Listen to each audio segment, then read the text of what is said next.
sino ka nga ba before maging founder ng Aura Group of Companies? Yes, sino ka? Sino ka? Sagutin mo. Ako ay hindi sinuka, pinanganak ako.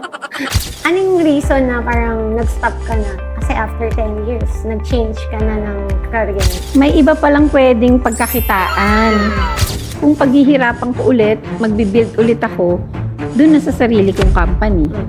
Nag-start ka ng sarili mo? Nung time na yon? Nakwento ko nga sa'yo, di ba? Medyo nagsimula ako yung nabudol ako. So, nabudol ako noon. Naramdaman ko na responsible ako dun sa mga taong dinala ko nagtiwala doon. sa'yo. Oo, kasi ako yun eh. Pero Miss Benny din, alam ko marami din ang nambabash. Actually, hindi ko nga alam na nag-exist sila eh. Nung pandemic, naalala ko, kailangan ng mask, kailangan ng face shield. Ano bang pwede kong matulong? Kaya nung nilabas mo tong Aura, marami na rin talaga nagtiwala. Ay, sobrang favorite ko to. Asa ka gamit to ng maraming CEO. So, kung CEO ka, dapat ito gamit mo. Pag in-spray mo, sobrang feeling mo mahapde, pero hindi siya mahapde. Na-share mo na naging artista ka rin nung kabataan mo. Hindi naman masyadong Nagtatrabaho- artista yun. Yes. Paano ba nangyari? Kailangan namin ng nurse dito, yung taping, ito yung address. Oo.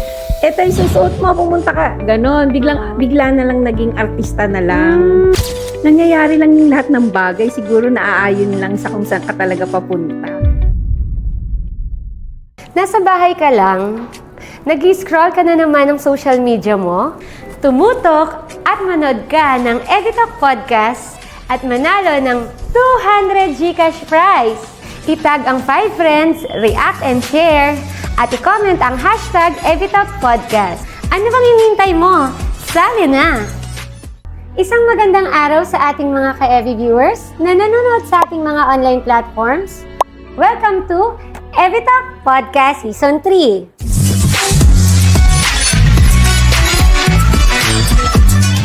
My name is Miss Joycey. I'm here to inspire and make a big change in your life. Maraming salamat po sa patuloy na panonood sa aming Editalk Podcast simula pa ng 2022 up until now. Maraming salamat mga ka-EVI dahil season 2 na tayo at damang-dama namin ang inyong suporta. Kaya ano pang inaantay nyo? Tumutok at i-share ang live na ito. Excited na ba kayo kung sino ang ating EVI guest for today?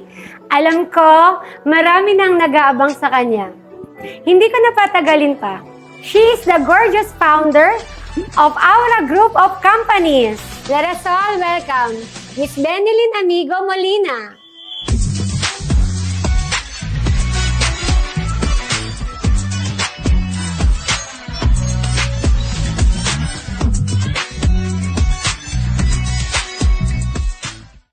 Batiin mo naman, Miss Benilyn, ang ating mga ka-EVI viewers na nanonood sa ating EVI Talk Podcast. Hi, ka-EVI viewers! I'm here. Binabati ko yung family ko, Molina family, and also yung Aura team na lagi kong kasama. Thank you so much, Miss Benilyn. Alam kong sobrang busy mo, pero andito ka ngayon to inspire ang ating mga viewers kasi ang dami mo talagang natutulungan na tao na ma-uplift yung kanilang confidence. Even the CEOs na kilala natin sa industry, talagang ang dami mong natulungan mo sila. And yun, syempre, kilala ka lang nila na successful na right now. Pero hindi ka totally kilala kung sino ka nga ba before maging founder ng Aura Group of Companies. Yes, sino ka? Sino ka? Ako ay hindi sinuka, pinanganak ako. Gumraduate ng BS Accountancy and nag-work, yan. And then, nakakita ng ibang opportunities, tapos kung saan-saan na tayo dinala ng buhay.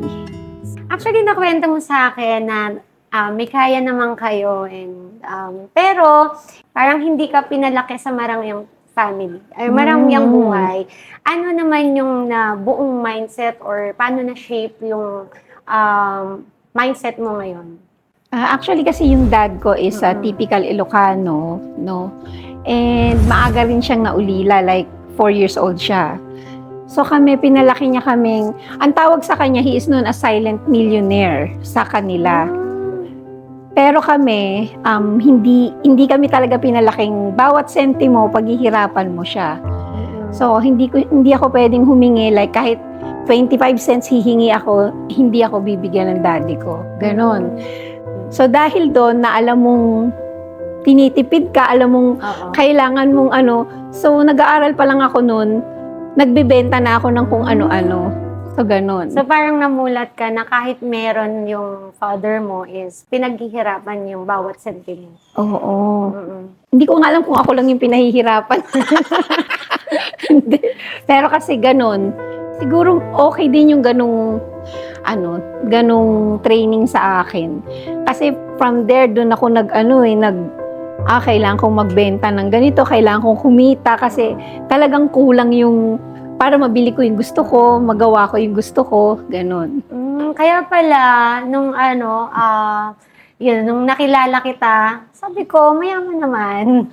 Parang ganon, may kaya naman. And syempre, yung asawa mo, doktor. Pero, grabe ka mag-grind nung nakilala kita. And talagang achiever ka. Kasi yun pala yung values na natutunan mo simula nung bata ka pa. Saka nung time na nakilala mo ako, sobrang, kasi pag nag-commit ako, nagagawin ko to, bawat segundo ng buhay ko, talagang nakatutok ako doon. Kasi ayoko mag-aksaya ng oras. Kaya pala. So, kaya kahit anong tahakin mo na landas, nagiging successful ka. Nakwento mo na graduate ka ng BSA. Nung nakagraduate ka ba, nagtrabaho ka na? Bago pa ako gumraduate, gumawa kami ng feasibility study ng isang company. Pinadala kami ng school. And then, hindi pa ako gumraduate, na-hire na ako noon.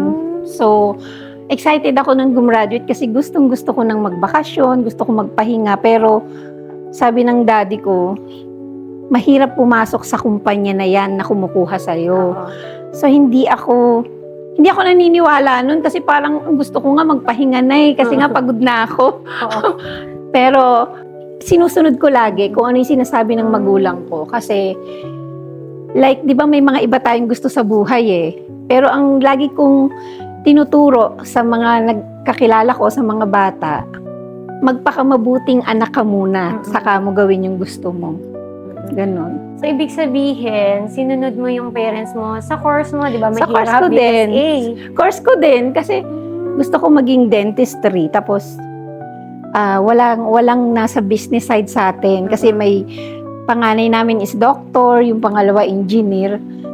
Tapos pharmacy yung bunso. So ako pangatlo, walang business, sabing ganun. So ikaw yung... So nag-accounting ako.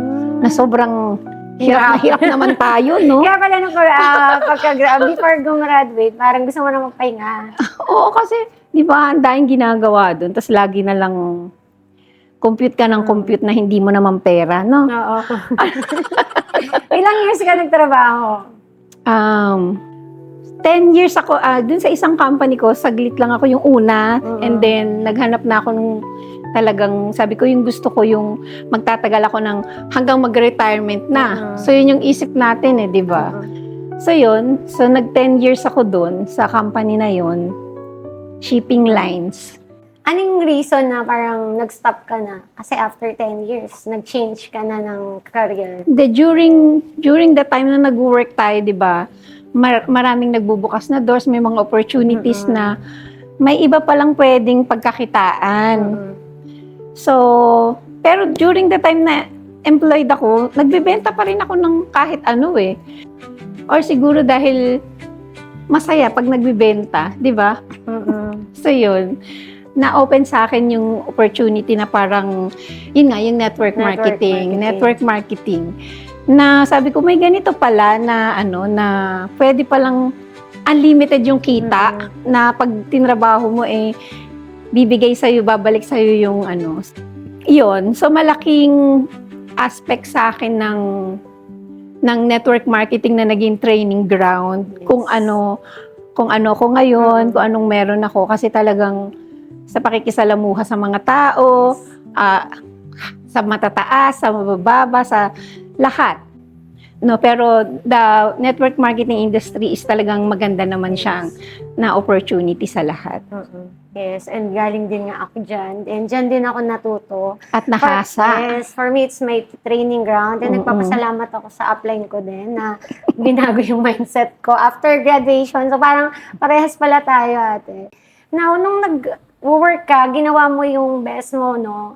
For 10 years. Ano yung nagpas-decide sa'yo na iwan ko na lang tong corporate world, dito na lang ako sa networking? Actually, nag-resign ako nung nag-asawa na ako eh. Sabi ko, ano kayang gagawin ko?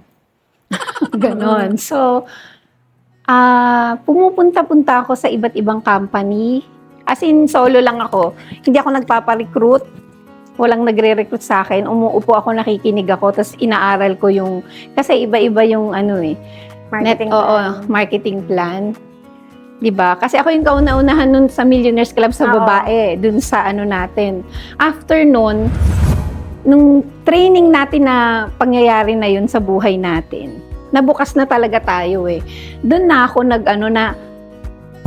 kahit pa anong ino-offer sa akin, parang hindi na hindi na applicable sa akin. Nasabi ko, bakit ako paghihirapan ko para naman sa iba? So, yung paghihirapan ko is, ako na lang magbibuild sa sarili ko. Ano yung ginawa mo para maging successful sa larangan ng networking? Kasi kayo yung mga iniidolo namin noong nag-start kami. Ano yung ginawa mo? Sa tingin ko, mindset dapat di ba? Yung pagka pinaniwalaan mong kaya mo, mangyayari.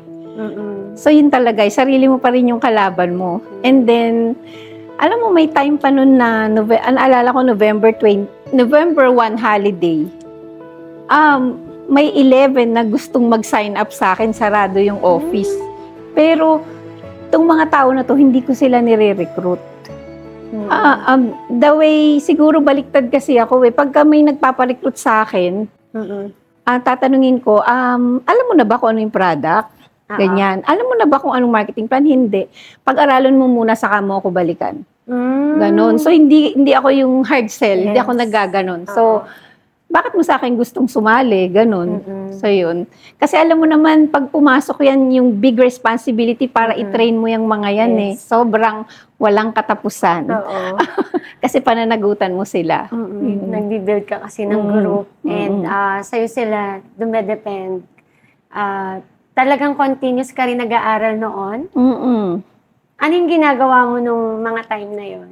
Di ba napakarami naman nating training na ina-attenan, di ba? And then, siguro, nung na-awardan din ako ng parang best female leader sa Asia, like 42 countries yun eh. Hindi ko alam kung nasan ka nung time na yun, Joyce, pero yung time na yun, kasi naniniwala ako dun sa law of attraction talaga. So that day, parang 2 days bago yung event na yun, parang may kinat akong trophy Tapos pinost ko dun sa dream board ko. Tapos nagulat ako na, ako daw yung awardan doon. Tapos sabi ko, hindi na 2 times na ako na-nominate dyan. Sabi ko, baka nomination lang yan. Ay, hindi, ikaw talaga yung nanalo. Parang nagulat ako. So, bigla akong sumulpot doon. Na during that time, wala na akong specific network na nire-represent. So, yun. So, ngayon, i-share natin sa mga viewers, ano ba tong law of attraction? The secret. Yun. Parang, the secret gives you anything that you want. Happiness, health, and wealth. So, parang siya naniniwala ako na meron tayong special power na bigay ni God. Na nasa atin yun. You only have to discover kung ano yung power mo na yun para yung gift mo na yun ay magamit mo. The highest form of energy is authenticity. So, yun hindi mo siya ma-fake. So, kahit pa anong glam mo, anong mo, pero yung energy ng tao, mararamdaman mo yan siya. Ayan, thank you so much. So, add ko lang. So, nabanggit ni Miss Benelyn ang The Secret. Panoorin niyo yan sa YouTube. Marami kayong matututunan kasi sa The Secret, dun mapapanood nyo iba't ibang successful na tao sa buong mundo nag-share kung ano ba ang law of attraction. Medyo nakakaantok nga lang siya panoorin. Lahat sila pinapractice nila kasi. Yes. Saka yung law of attraction kasi ano siya eh, parang sagot siya sa maraming bagay. Yes. Pag pinanood mo siya, parang, ito pala yun, kaya pala nangyari sa akin yun, kasi ito pala, yung ganyan. Ayun. And also, part of law of attraction is kung ano yung iniisip mo, ano yung sinasabi mo, yun yung mangyayari. Power of words talaga. Yes. Oo. Totoo yun, kasi yung power of words, naalala ko yun yung first time kong nag-visit sa Okada. Tiningnan ko lang yung grand ballroom. Sabi ko, parang ang sarap mag-event dito. Parang gusto ko lagi naka-gown. Tapos yun ang nangyari. Ito na, araw-araw nang naka-gown. Oo. Araw-araw nang nasa Okada. Yes. Parang sumobra yata yung yung power of words na yan. Oo, lahat na yata ng color ng gown yung nasuot mo na. Miss Bel. Hindi ko yun siya sinasadya, pero ang nagpa-remind sa akin, yung kaibigan kong kasama ko during that time, na sinabi mo yun. Sabi niya, sobrang mo namang ginalingan. Ganun. So, yun yung nangyari. Ayun. Ayun. And yun, after nung nag-networking ka, eto na, napunta ka na, nagkaroon ka na ng sariling brand. Eto na yung Aura Beauty and Wellness. Paano naman nabuo itong company na to? After nating mag-network, nagpahinga ako noon, tapos nag-iisip ako kung anong gagawin ko. Kung paghihirapan ko ulit, magbibuild ulit ako, dun na sa sarili kong company. So, nag-start na akong mag-create ng sarili kong brand. How many years na ba itong Aura Beauty and Wellness? 6 6 years. years. Actually, bigla na lang din nangyari. Ganon. Paano siya nabuo? So, nag-test syempre. Ang una kong nirelease kasi yung Aura Mist nun eh. So, hindi ko alam na yung mga followers ko para sa FB at mga friends doon is mga entrepreneur talaga, mga businessman or na gano'n, na yung mga provincial distributor, nagaganon. So, hindi ako aware nun. So, ang pinaka-goal ko pa rin nun is makatulong. Yes. Makatulong, mabuksan yung, makapag-provide ng extra income sa tao. So, ganun. Pero sa tingin mo, ano yung reason ba't sila nagtitiwala? Kasi alam naman natin sa networking, kailangan yung credibility. Saka yung integrity mo. Oo. Actually, nung pandemic, naalala ko, siyempre walang masyadong nagtitinda ng mga so puro kailangan ng mask, kailangan ng face shield. So, walang mabilhan nun. So, parang ako din ano bang pwede kong matulong? So, ginawa ko nun, nag-supply ako pinupost ko lang din sa FB. Sobrang nagulat ako na ang dami palang nagtitiwala sa akin kasi nagsisend sila ng millions ng pera na wala yung item. Sabi ko, ba't nila sinisend? Sabi ko, ba't first transaction ko doon sa tao na sabi ko, hindi ko naman to kilala. Bakit niya ako sinesendan ng ganito? Sabi ko, ba't mo ako sinesendan? So, ako mismo yung sabi niya, ma'am, kilala kita, ilang taon na akong follower mo sa FB, alam kong legit ka, alam kong ganito. So, marami pala tayong friends sa FB na mga silent follower, mga pero alam mong through FB na build mo na yung pagkatao mo eh. So, hindi na para questionin ka pa, para ganun. So, doon ko lang na-realize na, okay, sabi ko, kaya siya nagsisend ng ganitong halaga. Kasi ako nung nagsisend ako yung nagsusupply sa Ateneo ng mga face shield, ng mask, saka yung thermal na non-touch na walang mabili, di ba yan? So, lahat ng bangko, ako yung nag-supply nun. So, ano nga ba yung mga products ng Aura Beauty and Wellness? Yung una ko ni-release na product is itong Aura Mist, na talaga namang pag in-spray mo yan ay 10 years younger yan. Wow, kaya naman Talagang, ilang taong ka na? Ay, talagang effective talaga siya, tapos marami ring, saka during that time, yan din yung mga nagpa-travel tayo ng mga distributors, yung Aura goes to Bangkok, nung tahimik pa ang buhay sa online, at masasaya yung mga distributors na sana maging ganun ulit yung kalakaran ngayon. Oo. And yun, ano ba yung mission nyo dito sa Aura?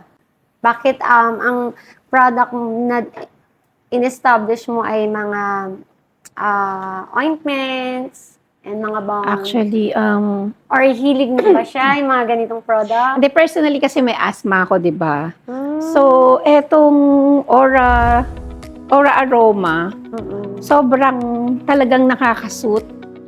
Saka during time ng pandemic, kapag ka high blood ka, di ba hindi ka binavaccine. Oo. So yan ginagamit, pinapa-inhale, and then after 15 minutes, bumababa yung blood pressure. So yan, agad siyang sumasama sa bloodstream pag sininghot, kaya yung automatic yung ginhawa. Actually, pinatry ko yan na gayahin ng nasa 20 na manufacturers.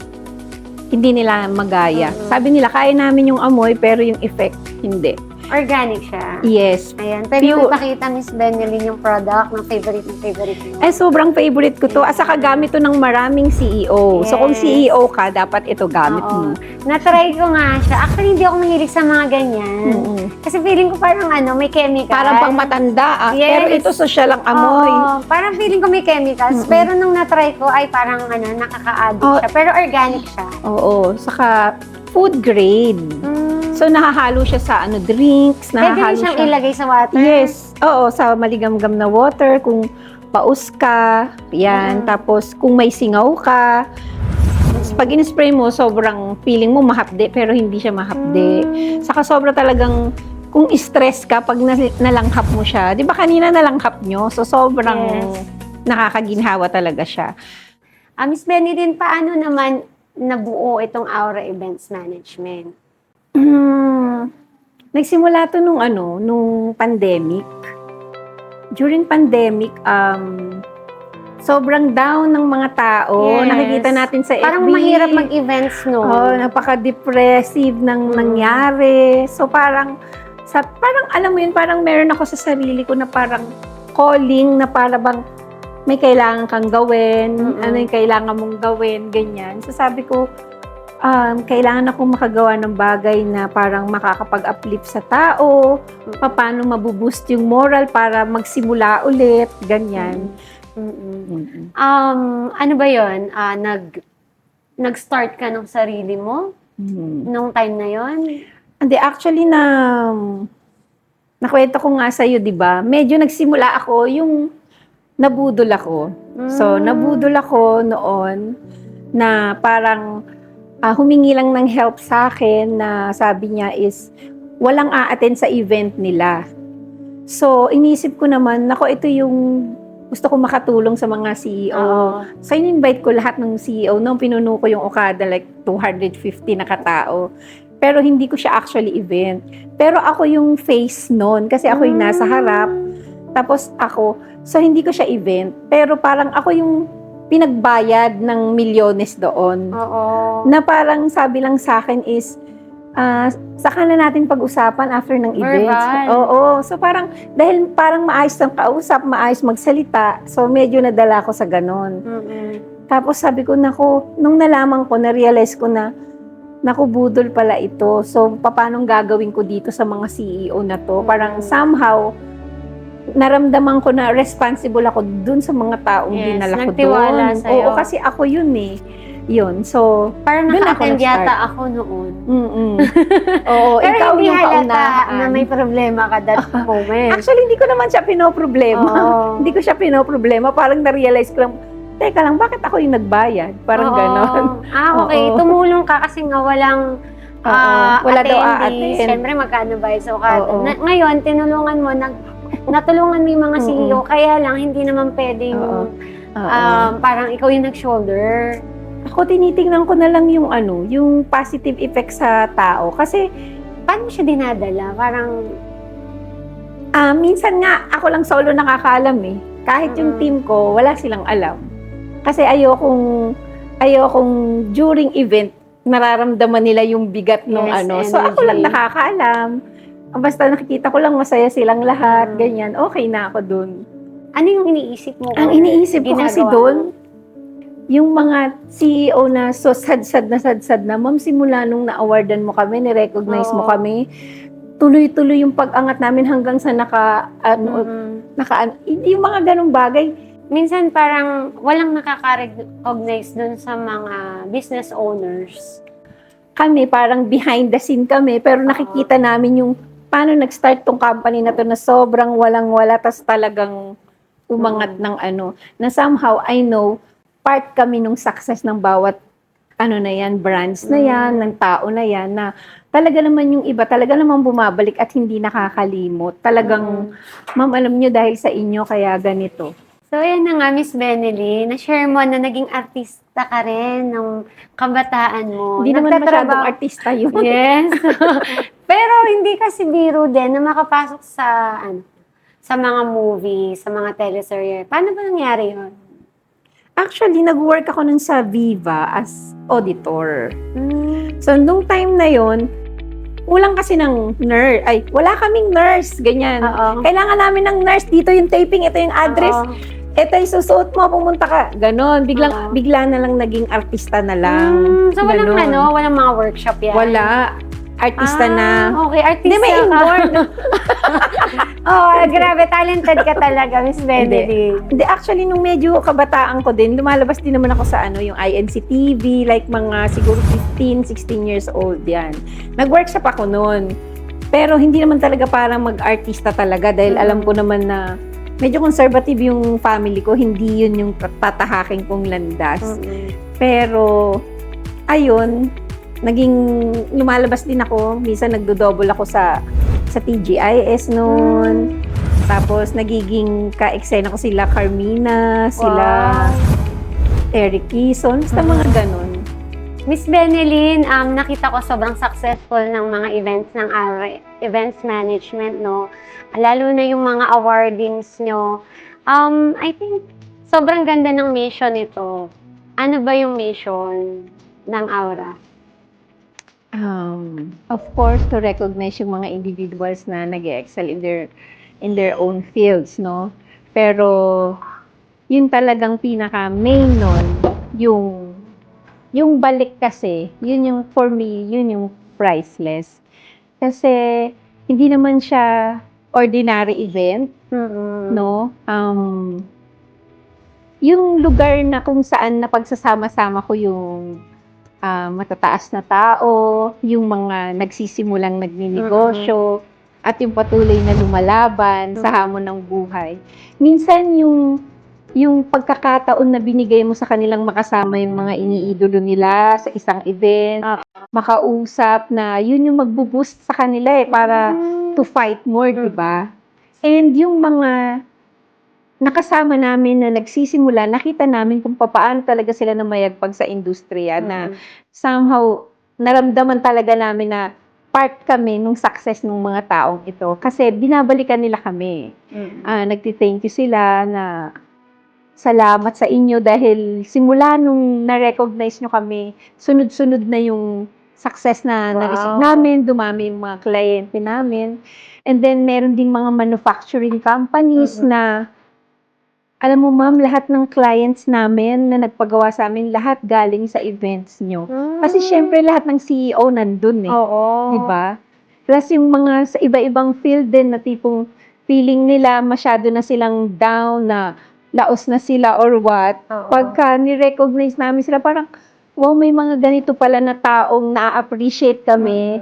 So yung nagagawa mo sa tao, priceless yun for me. So kahit ano pang sabihin nila na, ito, event na to, ganyan, may mga bagay na hindi nababayaran talaga ng pera na nagagawa mo sa tao. At para sa akin, yun yung mga importanteng bagay na nakakapag-touch kami ng lives ng mga tao.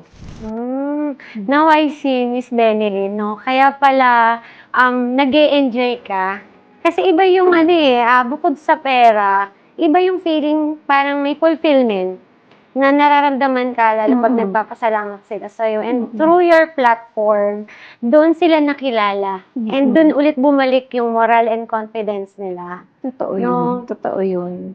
And sobrang proud din ako kasi iba yung award na ang kasama mo ay mga magagaling din sa industry. Mm-mm. Hindi siya yung, actually, marami naman kasing ganyan Oo. na award-winning body. Pero alam mo yung, hindi ko naman sa sinisiraan, pero minsan parang may point na, May mga award-giving body na nagiging instrument para mang-scam pa yung mga tao Kasi ginagamit nila yun, di ba? yes. So, maingat kami doon. Mm-mm. Maingat kami doon. At saka, marami sa amin talagang hindi nagko-qualify na na ninonominate.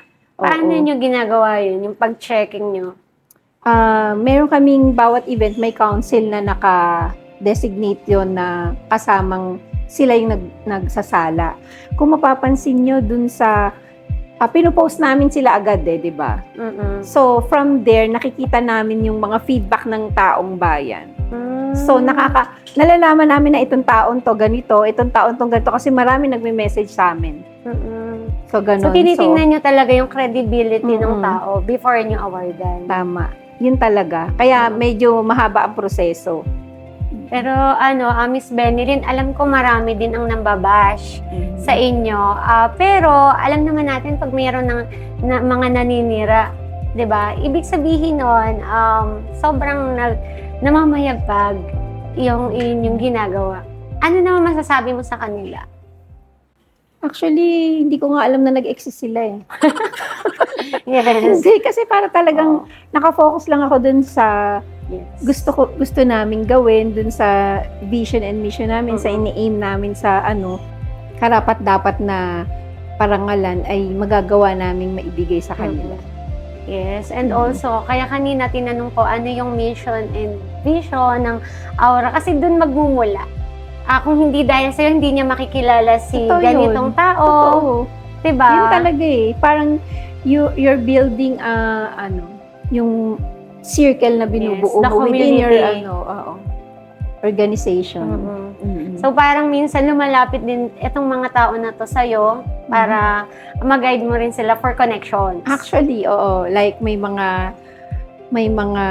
e-commerce company na, ma'am, gusto namin tong brand na to. Kilala mo ba kung sino may-ari nito? So kasi kami tanungan, kasi kilala namin yung mga may-ari, mga ganon. Saka, ma'am, kailangan po namin tong celebrity na to. May gustong kumuha na gustong maging ambassador nila o mag-model. O sige. Miss Benilyn, yung mga events mo na featured siya sa TV, sa radio, sa magazine, ano naman yung feeling so far? Manuman naman. And ito, ayan, ito yung magazine, The Lady Boss. Ayan. Ano yung feeling na nandito ka sa magazine? Actually, this At magazine, tinutulungan mo rin yung ibang CEO mapunta sa magazine, ma-feature sila. oo. Ito yung Lady Boss Magazine. Actually, nalagay din to sa billboard sa New York, itong magazine na to, with the Vice President of Okada. Yan. So, yung isa naming magazine is the Celebrity CEO Magazine, wherein yung mga na-feature dito at naging cover, alam mong wala kang hindi kakilala dahil lahat sila na mayapag na sa industriya. Ano ba yung meron dito sa Lady Boss Magazine? Dito natin pinifeature yung yung mga, andyan, yung mga CEO, yung mga boss, parang ikaw. Yan, Malapit pwede na ka ako dyan. Yan. Ayan. So, nandyan sila, ayan, sila Dearface. Sila Dearface. Yan. Si Ana Magkawas. Yes, oo. And ini-invite ko rin pala kayo sa December 15. Parang this will be a reunion of mga CEOs, mga vloggers, the whole event from January to December, lahat a-attend dun sa December 15. Ano ba meron doon sa So, December nandun yung mga 15? celebrity CEO natin. Lahat ng naging cover, lahat ng na-feature.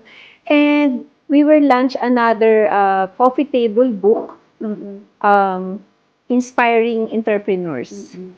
And kanina, Miss Benny, din nabanggit mo, once na napalagay dito sa Celebrity CEO, Talagang mas nakikilala sila. Totoo naman. Yun yung nagiging Totoo. advantage. Lahat ng nalagay dyan, Wow. sobrang ano na. Napipicture sila sa multimillionaire and billionaire. GMA, sa mga events. Oo. Ng mga media company. Oo. I see. Saka marami na silang mga TV guestings once na ano dyan, na na-feature. Ano yung sikreto? Bakit patuloy ka nagiging successful sa lahat ng larangan na pinapasok mo? Hindi ko tinitingnan yung pera. Yes. Kasi pag ang focus mo pera, parang wala namang kagana-gana. Oo. Parang ganun. Ano ba yun, di ba? Pero alam mo yun, parang pakiramdam ko kasi yung yung calling, tapos yung purpose natin, leaving legacy, yan. So ito yung ginagawa natin kasi we're creating impact sa life ng tao na priceless, na hindi ito pwedeng bayaran ng kahit na magkano.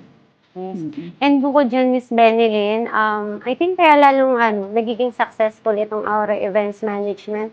It's because meron din kayong charity na Aura Cares, tama ba? Tama. Marami rin mga CEOs na mga, alam mo yon, na tumutulong sa amin. Kasi we're supporting like 5 charity foundations na every event, nagcha-charity kami. So, iba rin yung feeling nung ganun. Saka marami rin kaming mga volunteers na, alam mo yon, na same passion na ganun yung gustong gawin. Kaya kami nagkakasama-sama na gawin yung ganun ba. Miss Benilyn, ano naman yung masasabi mo sa mga CEO or brand owners na pinanghihinaan ng loob?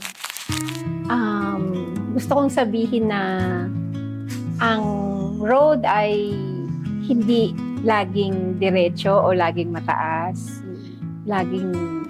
So, darating sa point na susubukin ka, na makakaramdam ka ng panghihina talaga. So, maraming beses ka man dadapa, pero ang importante, yung bumangon ka sa bawat pagdapa mo. Oo.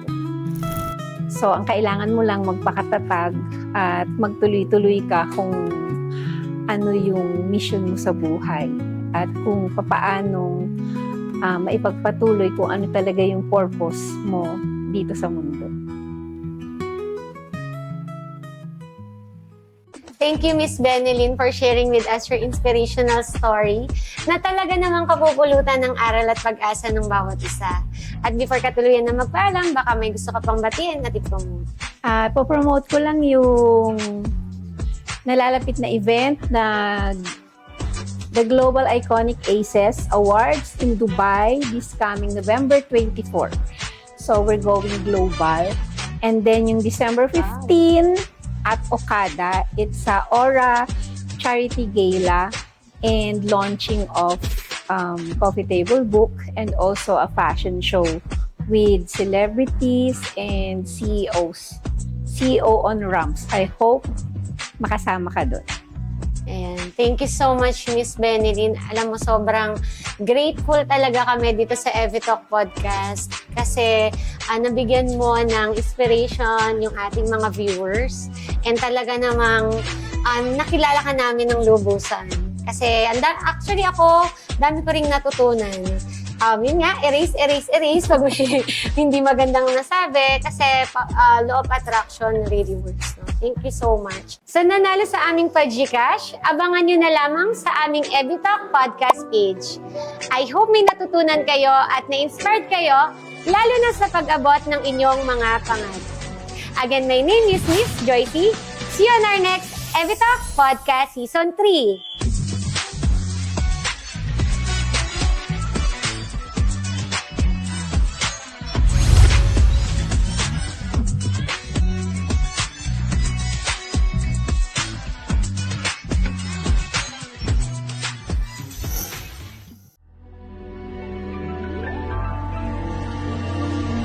Evitalk Podcast would like to thank the following: Evidence Health Beauty and Skin Essentials, MacJoy E-Commerce Corporation, J. Caprioli Designs, etc., Print Pinas Los Baños,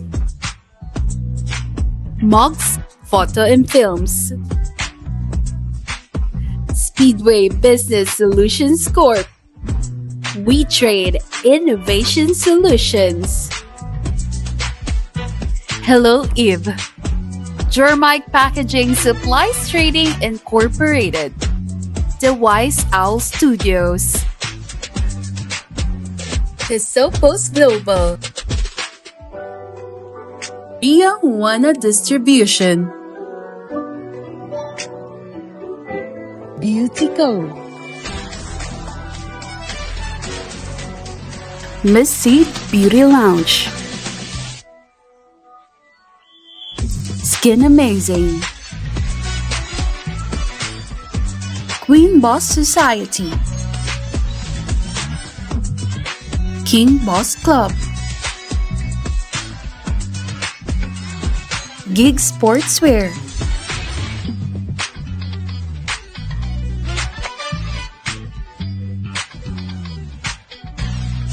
Manang Aneng, Presyong Kapatid. Kobe. T&M Manufacturing Corporation. Buchan Manila. Divine Touch Makeup Artistry. RF Proactive Marketing Global Incorporated. In partnership with Gutierrez Media Productions. Pinoy Extreme, pasyal tayo.